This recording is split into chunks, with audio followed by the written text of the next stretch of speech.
مسلمانانو دا خو جومات دی په دې کې خلک د الله تعالی عبادت کوي چې په دې شپږو باندې دا ترخه شپږ چکې ووالې د میټ نه چوک واچو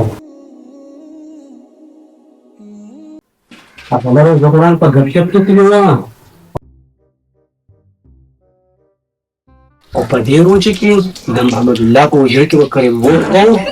دا روژه به په دې لنډېږي مسلمانه دا لاسه کې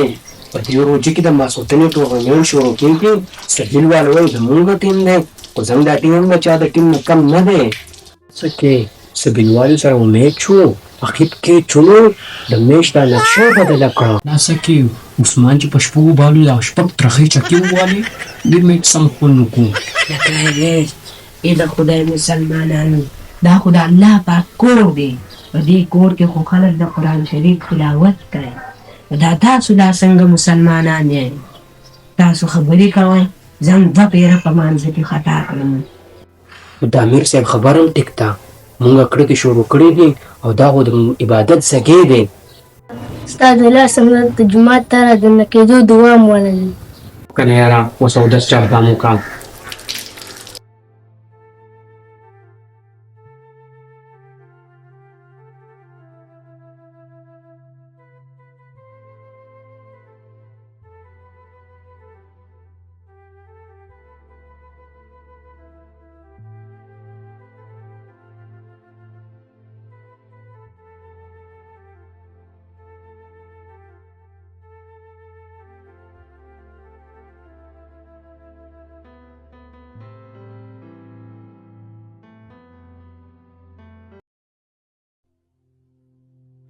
الله الرحمن الرحيم الرحمن علم القرآن خلق الإنسان علمه البيان الشمس والقمر حسبان والليل والشجر يسجدان والسماء والأرض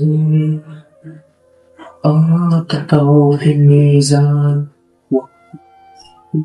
والسينات في الميزان الأرض الصفان الأعمال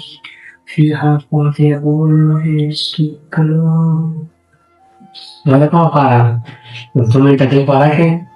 جی تاسو سوي تاسو خیر خیر دی کار دا ډېره ښه خبره ده چې تاسو په ځوانۍ کې جومات ته راځئ او په دې ځوانۍ کې تاسو د الله عبادت کوئ موږ تاسو د عالمانو نه اورېدلي و څوک چې مونځ په ښه طریقه باندې وکړي نو دا په یو کپړه کې واچولی شي دا چې اسمان ته خیږي نو دا مونځ د کس دعا کوي او څوک چې په خرابه طریقه باندې مونځ وکړي مطلب دا چې د رکوع د قومې او د جلسې خیال ونه ساتي نو دا مونځ په یو خرابه کپړه کې واچولی شي او د کس ته خیرې کوي نو مونږ تاسو له پکار دی چې مونځونه صحیح کوو او مونږ تاسو به د مشرانو نه اورېدلي دي وایي په مونځ باندې ځان خلاص کړه د مونځ نه ځان مه خلاص کوو نو معذرت باندې مونږ لږ په صحیح طریقه باندې کوئ ایسه ما معاف کړئ نه دپاره به زه صحیح لمونځ کوم په صحیح طریقه باندې مونځ کوئ او زه نه بخښنه غواړم چې ورته خفه نه شئ تاسو خفه نه شئ قاري صاحب زه درله لږ ورسره صحیح ده په دین کې شرم نشته ښه څه تپوس یې تپوس کوئ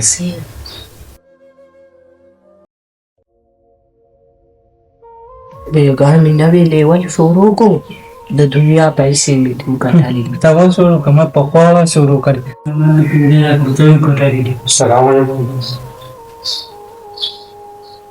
د جاز دا ګیم سره دې کې څوک هم دا حاصل نشي کولی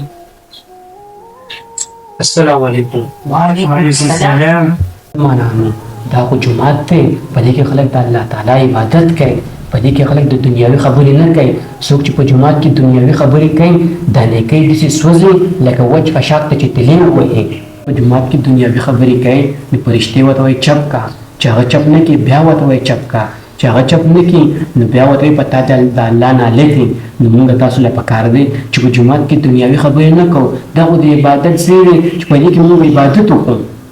کارسي موسم معاف کا آینده دپاره به بیا موږ په جومات کې خبرې نه کوو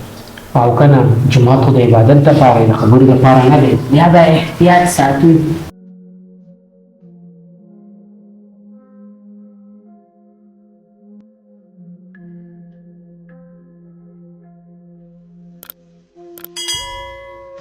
You shine.